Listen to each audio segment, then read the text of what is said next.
Now, if you're following along at home, maybe you think we left a certain someone out of the AFC wildcard race. And no, Yinzers, not to worry. We didn't forget about the Pittsburgh Steelers. It's just that their win against Cincinnati qualifies to be item number 3 on our Sunday 6, and that is our weekly coaching spotlight.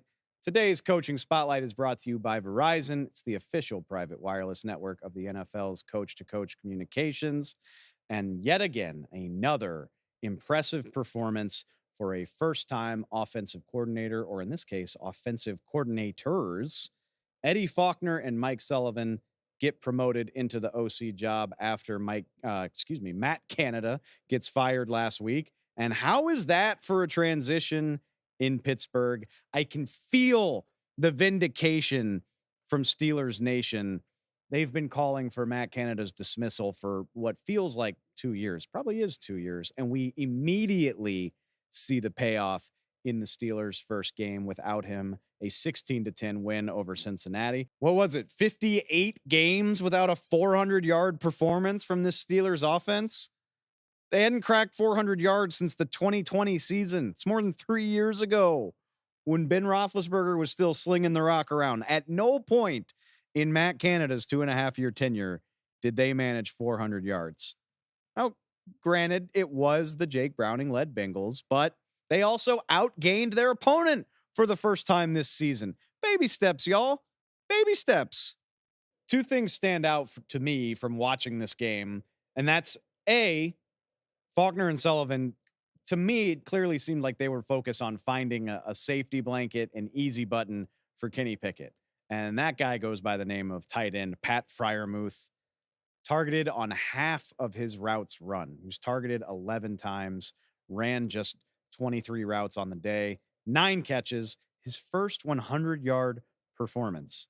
Have to find a way to get reliable completions. Doesn't always have to be George Pickens beating one-on-one coverage outside, though George Pickens did do that.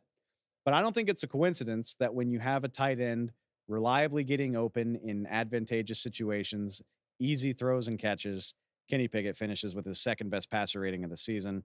And obviously, the new guys also found a way to keep the ground game going. Now, Pittsburgh's been running the ball fairly well the last month.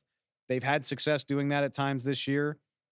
But at the very least, Najee Harris finally got involved. Former first round pick has been suffering through a hell of a disappointing season. It's averaging just 50 yards per game going into this thing. Against Cincinnati, he broke out for 99.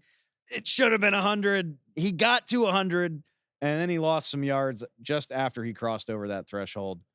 Look, it's not much. It's 16 points.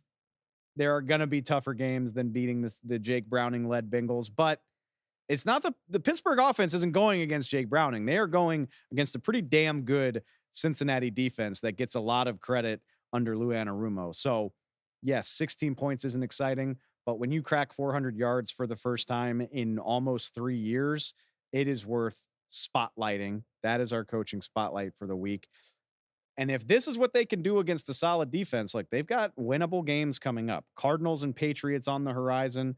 We'll see what happens after that, but they're already in the wild card hunt. Like they got to 6-4 with an offense that couldn't outgain their opposition. So with an offense that is at least a threat to stockpile some yards and maybe score some points, we'll see just how far they can go. But Eddie Faulkner and Mike Sullivan definitely deserving of a shout out coming out of week 12.